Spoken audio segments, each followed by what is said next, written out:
Hello and welcome. So today I'm going to be talking about Gauss. Gauss is an absolute just demon. This Warframe is so strong, he is so tanky, he is the entire package. And he's just a blast to play. He is a fan favorite, he's a fan favorite for a reason. This Warframe is just so much fun. You can use him with like a gun running build, melee build.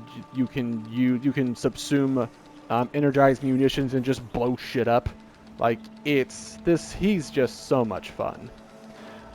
So I'm going to be going over like a handful of builds that I've been using, and I'm also going to talk about like what makes Gauss like as tanky as he is. For most of the videos that I've seen, not all of them of course, like some videos do talk about this, but for a pretty good portion of them, I haven't really seen too many people explain why he is as tanky as he is. And to be honest, I don't quite know why either. I just know I just know like the mods and the arcane and whatnot that trigger it. So I'm going to go over the builds real quick, and then I'm going to discuss what makes Gauss really tanky. So for starters, let's just go over the Archon charts here. These are just to taste, and this looks like a, just cacophony of Archon shards. I just run Gauss as like a jack of all trades, basically. Just insert him into a situation, and he solves the situation. So that's why he has the Archon shards that he has. You can have yours for like more duration. You can have yours for maybe you want more energy. Just, do whatever you want. I maybe wouldn't use casting speed, though, because you get a lot of that with this 4. Unless you just really want the initial cast of Redline to be faster, but I don't think that's all that worth it, but you do you. So, let's go into the build here really quick. Corrosive Projection. Enemies have less armor. They take more damage. Always good. Prime Sure-Footed. You're not going to get knocked on your butt. This is notable because ordinarily you wouldn't run this, but I subsumed over the 2. And no, I'm not a crazy person. I will explain why here in a second. Thermal Transfer. I almost said Thermal Sunder. That's the name of his 3. But Thermal Transfer is the augment for his 3 to give us a bunch of heat or cold damage or blast damage, depending on what you want. But it's a pretty strong just weapon buff. Umbral Intensify, Blind Rage, and Augur Secrets for Power Strength. Power Strength is going to benefit our Nourish and the augment for our Thermal Sunder. Narrow-Minded, Prime Continuity for duration. Gauss loves him some duration. And then Rolling Guard and Fast Deflection for some survivability. Archon Continuity for extra ability duration. Gauss loves duration. This is going to pretty much be the same for every build on him regardless. And then Arcane Aegis to help us shield tank initially. So, with Gauss's passive, because he has a battery, and the higher his battery is when it's at that line, when you're playing the game, red line lets you go over the red line. That's why this is called red line. But when you're at that red line, you get shield recharge and then shield delay. Like those become, faster and then shorter. That stacks with the fast deflection, and there is a unique interaction with Arcane Aegis, which it's been in the game now for I tested this like a year and a half ago, and it still is the same. So at this point, maybe it's just a feature. But there is some sort of interaction within this game's spaghetti code where as soon as Arcane Aegis procs and you have fast deflection and your battery is still maintained right at that red line, it can be more of course, but just to get it started, you basically just have passive Aegis just going throughout the entire mission. Like nothing physical can hurt you. Essentially, the only thing that can really damage you is toxin procs, and that's why we're running the rolling guard here. But yeah, that is how Gauss is so absurdly tanky, and why most builds are running the Arcane Aegis. because when Aegis procs with his passive and his battery, and the shield recharge and delay, and then that working with fast deflection, you just passively get Aegis anyways. It's just on for like the entirety of the mission. Like if you could take Aegis out during the mission, it would still be active so long as it's procced one time. Which is a little nutty when you think about it. But that, like, this completely basically solves these two mods, and this arcane basically solve his survivability. So that's why I have subsumed off his 2. It is not needed, and that is very wild to say. If you would have told me when Gauss released that we'd be subsuming his 2, I would have laughed in your face. But that is the world we kind of live in right now, or at least that's the world I'm living in.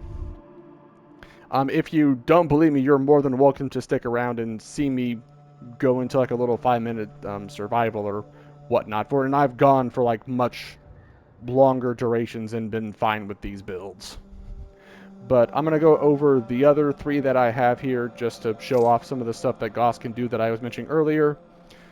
So Run and Gun is just Roar instead of Nourish. This could also be Zada's Whisper or whatnot. I just picked Roar because it's just kind of universal. Instead of Arcane Concentration, I went with Arcane Precision for secondaries. You can change this to Arcane Rage if you're going to be using a lot of primaries, of course. It's just, you know, whatever your weapon of choice is. That's just what I chose for this one. And then the melee, we're using Wrathful Advance here, of course. And then we're using the Arcane Fury because he's going to get a lot of melee attack speed, so you don't really need that. So Melee Fury just gives us a lot of extra free melee damage with all that. And this man could turn a spork into a blender with how fast he is.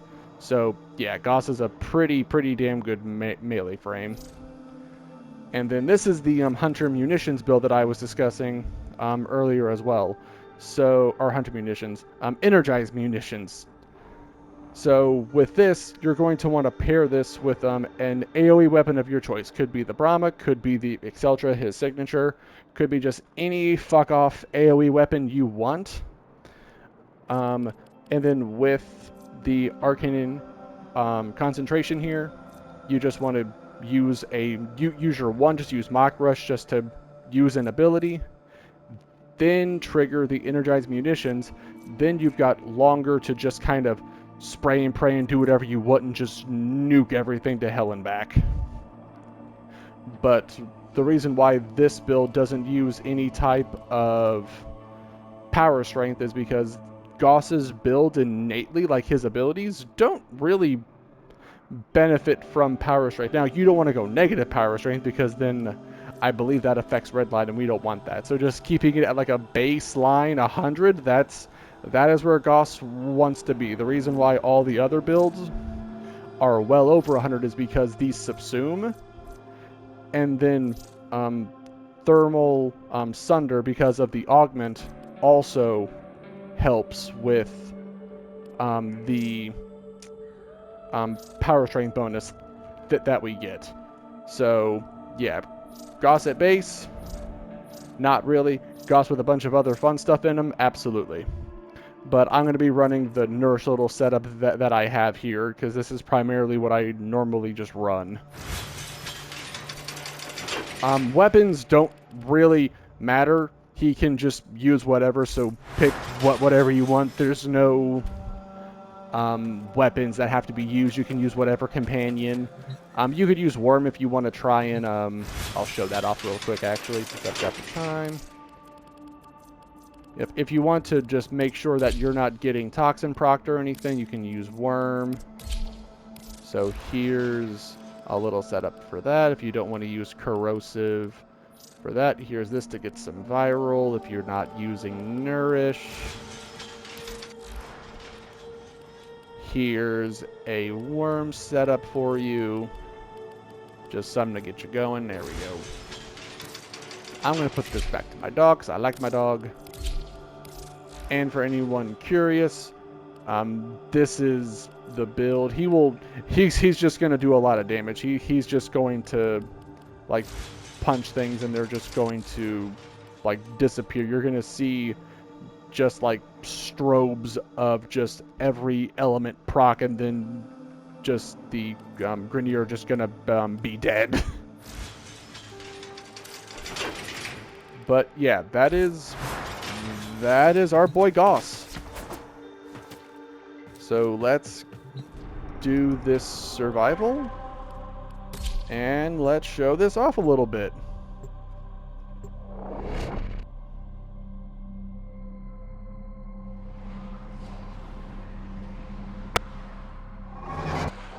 Your weapons make music, and the enemy calls for a song. You know, you can see the red line I was talking about earlier. Just shut down all systems. I'm sending life support. Now I'm right at it. And then Aegis has proc, so now it doesn't matter. Like, I am now effectively invincible. If I could edit, that's where I just would have title carded that, but yeah. See, I can't... Well, Aegis is active, but... Yeah, see, well, Aegis is procced again, but... See what I mean?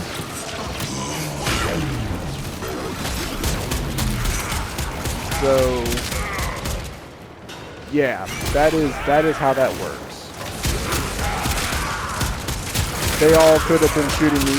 It would not have mattered.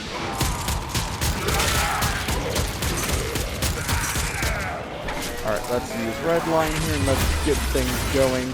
The thing with Gauss, here's that fire rate I was talking about. Whew. The thing with Gauss is really just maintaining his battery on the right. But they've made that pretty easy to do over the years. Back when he first came out, oh, it was a bitch. It was such a bitch to get this thing high and to keep it high, man. Like, holy Jesus.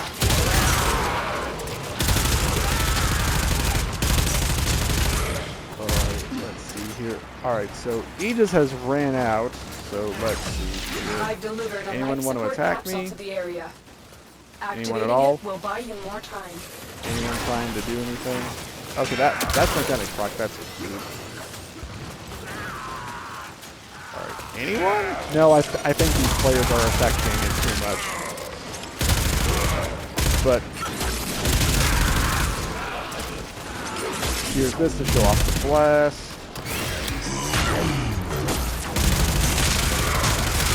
Redo my buffs. There we go. Thermal Thunder doing some, just adding up a bunch of damage. Getting that up. There we go. But yeah, this is how we dodge. And then you can, I actually have a good melee weapon here. But yeah, he can melee too, because this also helps him with his battery, because he's always constantly moving. Life support incoming. But yeah.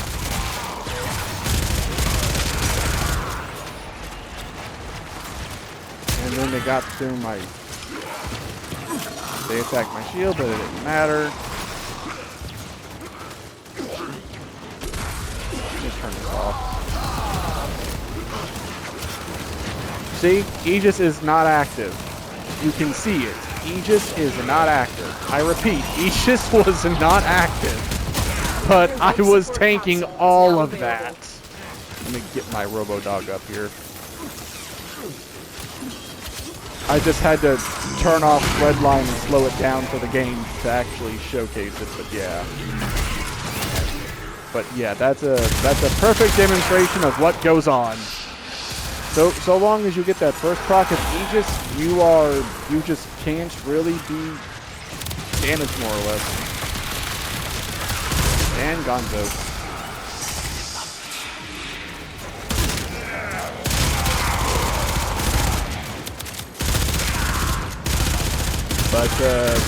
But yeah, that's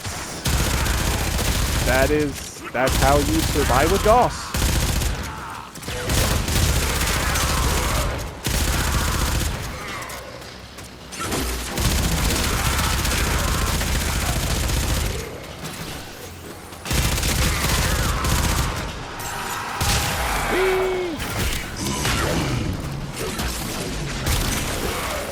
don't forget to cast your Mach Rush before you apply your like Roar or Nourish or whatnot, because then that way your Arcane Concentration will proc, and then you'll just get a bunch of free duration.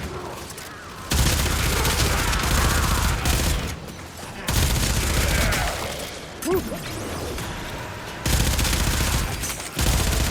I've delivered another life support capsule. I need to do the event that's going on right now. Although, fully the Warframe is great. The way you get her is... Oh, it is a... I would rather go through Blight Town. Just holy shit.